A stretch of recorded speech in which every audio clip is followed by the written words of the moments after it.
تعالى في مكان آخر قالوا سمعنا فتى يذكرهم يقال له إبراهيم صدق اللہ و مولانا العظیم. معزز علماء کرام اور میرے بزرگوں، دوستوں اور بھائیوں، میں سب سے پہلے اپنے ان تمام نوجوان بھائیوں اور دوستوں کا شکریہ ادا کرنا چاہتا ہوں کہ جن کے اندر اپنے سماج اور معاشرے کی اصلاح کی فکر پیدا ہوئی اور انہوں نے اصلاح معاشرہ کے نام پر آج کے اس عظیم الشان پروگرام کا انعقاد کیا. میں اللہ رب العزت سے دعا کرتا ہوں کہ اللہ رب العزت اس پروگرام کو بحسن خوبی پائے تکمیل تک پہنچائے اور اس کے ذریعے پورے سماج اور معاشرے کی اصلاح فرمائے. حاضرین کرام، شاعر مشرق علامہ اقبال علیہ رحمہ نے انہی جیسے جاباز نوجوانوں کی طرف اشارہ کرتے ہوئے کہا تھا کہ اس قوم کو شمشیر کی حاجت نہیں رہتی، اس قوم کو شمشیر کی حاجت نہیں رہتی، وہ جس کے جوانوں کی خودی صورت کولا.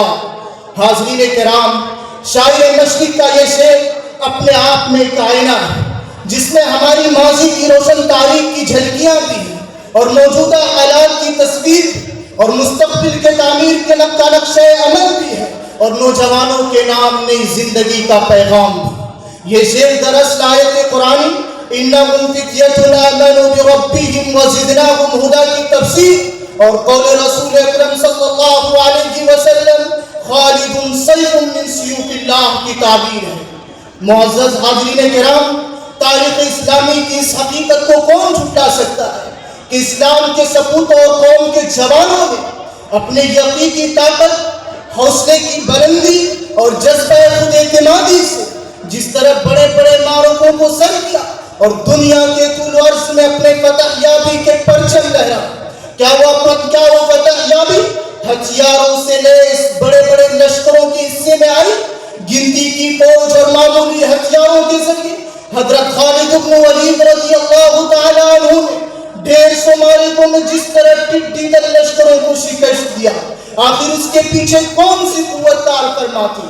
کشتیاں جلا کر اسپین کی پیشانی پر عظمت کے پرچم نصب کرنا، بر اعظم افریقہ میں اسلامی ثبوت کے نقشے بٹھانا اور ہندوستان جیسے ملک میں اسلام کا پرچم لہرانا، آخر کس کے کارنامے؟ کیا طارق بن زیاد، موسیٰ بن نصیر اور محمد بن قاسم جیسی جیالوں کے ہاتھوں میں یہی خودی کی تیر اور حوصلہ مندی کی تلوار نہیں تو اور کیا؟ حاضرین کرام، ماضی کے پردے سے باہر آ کر ہاتھ کے پردوں میں جھانکیے تو آپ کو یہاں بھی شاعر مشرق کی شعر کی صداقت صاف دکھائی دے. آخر افغانستان جیسے معاشی اعتبار سے کمزور اور ایٹمی طاقت سے محروم ملک کے جوانوں کے پاس کون سی قوت اور کون سے ہتھیار تھے جس کے ذریعے انہوں نے دو سپر پاور طاقتوں کو شکست پا دیا اور دنیا کو اپنی بہادری کا لوہا منوایا.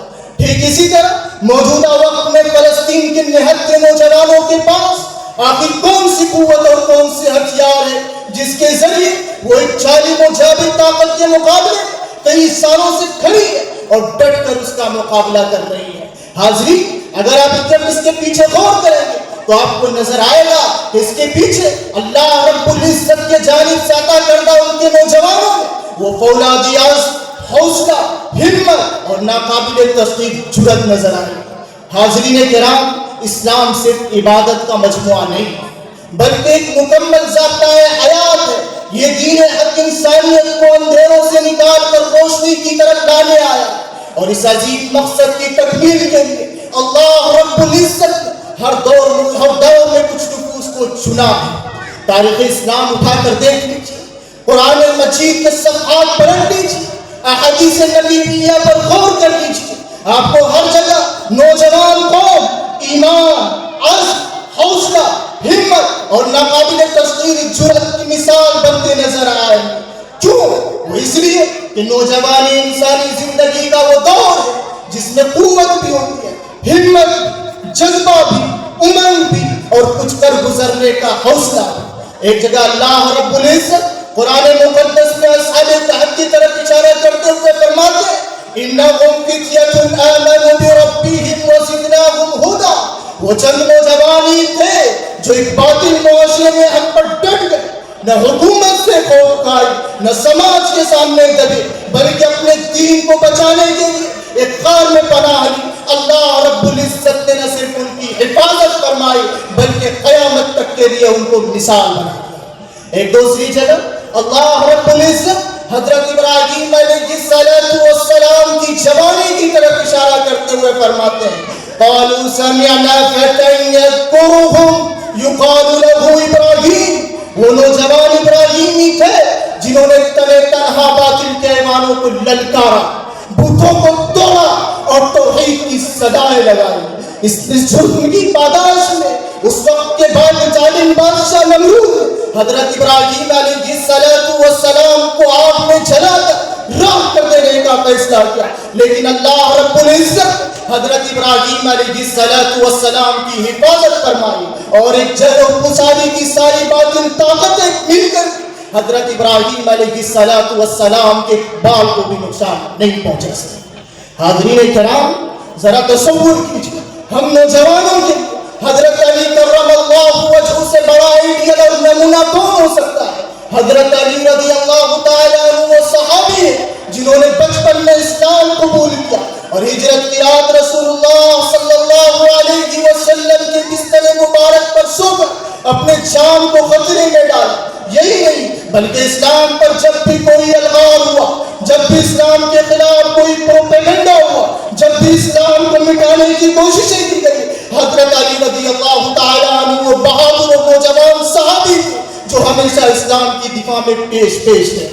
حضرت مصعب بن عمیر رضی اللہ تعالیٰ عنہ مکہ کے ناز و نعم میں پلنے والے نوجوان تھے، مگر جب اسلام قبول کیا تو سب کچھ چھوڑ دیا، مدینہ میں اسلام کے سب سے پہلے سفیر بنے۔ انہی کے دعوت کا نتیجہ تھا کہ مدینہ اسلام کا سب سے پہلا مرکز تھا۔ حضرت اسامہ ابن زید رضی اللہ تعالیٰ عنہ، اللہ کے رسول صلی اللہ علیہ وسلم نے انہیں کم عمری میں اسلام کے لشکر کا امیر بنایا، حالانکہ اس لشکر میں بڑے بڑے جلیل القدر صحابہ موجود تھے۔ یہ تھا نبی کریم صلی اللہ علیہ وسلم کا صحابہ پر اعتماد۔ اور یاد کیجئے اس 17 سالہ بہادر نوجوان محمد بن قاسم کی قربانیوں کو۔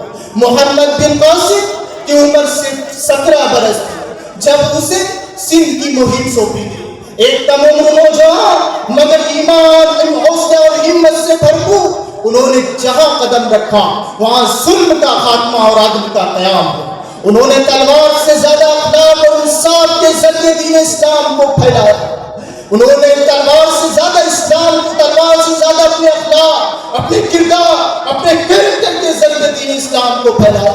یہ تھا ہمارے بہادر نوجوانوں کا حال۔ لیکن آج اگر ہم اپنے معاشرے پر نظر ڈالیں تو آج ہمارے نوجوانوں کا حال بالکل اس کے برعکس نظر آتا ہے۔ آج دنیا کے اندر پائی جانے والی کوئی بھی ایسی برائیاں اور گندگیاں نہیں ہیں جس میں ہمارے سماج ملوث نہیں۔ آج لاکھوں کی تعداد میں نوجوان بچے اور بچیاں ارتداد کے دہلیز پر کھڑی ہیں۔ آج کے نوجوان شراب نوشی، قمار بازی، سٹے بازی اور ناچ اور کھانے کے دل دادا ہو چکے ہیں۔ آج زناکاریاں، بدکاریاں، بے حیائیاں اور عریانیت ہمارے نوجوان نسلوں میں عام ہوتی جا رہی ہے اور ہمارے نوجوان دن بدن گناہوں کی دلدل میں پھنستے چلے جا رہے ہیں۔ اس لیے میں اپنے نوجوانوں کو مخاطب کر کے کہنا چاہتا ہوں کہ میرے نوجوان بھائیوں، امت کی امیدیں آپ ہی نوجوانوں سے وابستہ ہیں۔ یاد رکھیں اگر کسی قوم کے نوجوان بگڑ جائے تو پوری کی پوری قوم بکھر جایا کرتی ہے، اور اگر کسی قوم کے نوجوان سنور جائے تو تاریخ بدل جایا کرتی ہے۔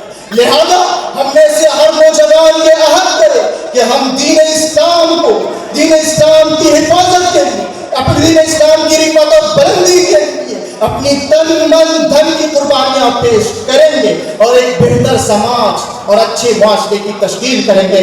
میں انہی باتوں پر اپنی بات کو ختم کرتا ہوں وقت کی قلت کی بنا پر۔ وآخر دعوانا الحمدللہ رب العالمین۔